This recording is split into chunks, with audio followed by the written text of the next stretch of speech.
ఆ ప్రధానమైన భూమిని ఈ స్టీల్ ప్లాంట్ గురించి మీరు ఉపయోగించండి.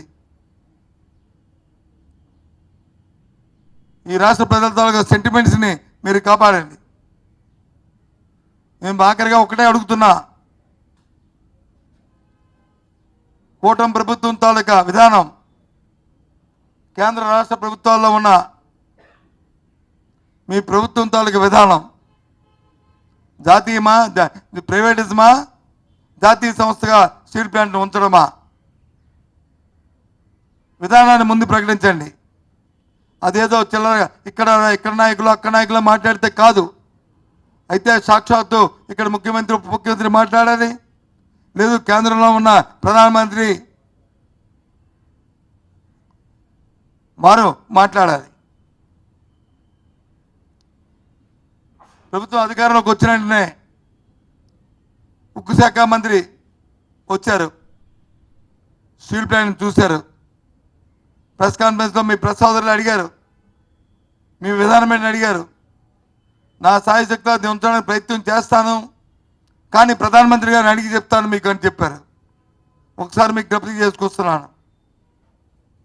అంటే దీని మీద క్రిస్టల్ క్లియర్‌గా ఎన్డీఏ ప్రభుత్వం తాలూకా విధానాన్ని ప్రకటించవలసిన అవసరం ఉంది.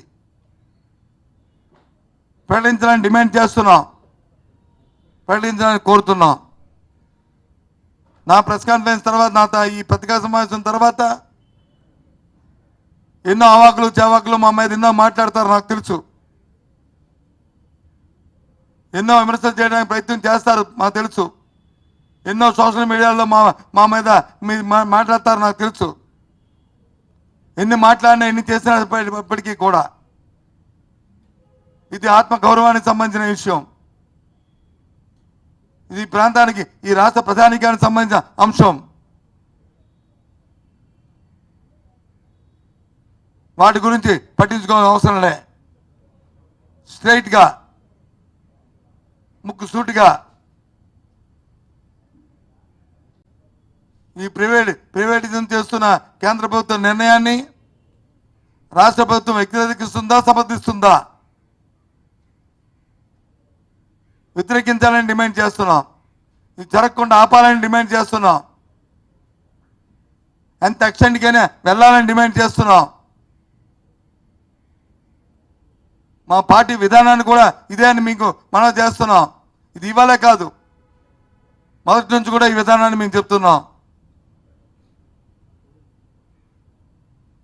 ఆ నేపథ్యంలోనే ఇవాళ మళ్ళీ మీతో సమావేశాన్ని పెట్టి మీ ఇక్కడ కూర్చున్న నేను కానీ,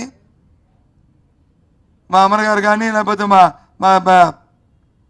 మా రెడ్డి గారి గాజువాక మా నాగిరెడ్డి గారు కానీ, మా అధ్యక్షులు కానీ, లేకపోతే మా మాజీ సభ్యులు ధర్మశ్రీ గారు కానీ, మీ అందరం కూడా ఈ పార్టీ మాటగా మీకు అందరికీ మీ ద్వారా చెప్తున్నాం. ఈ పోరాటం ఎంత ఎక్స్టెంట్కైనా సరే దీన్ని సాధించుకోవడానికి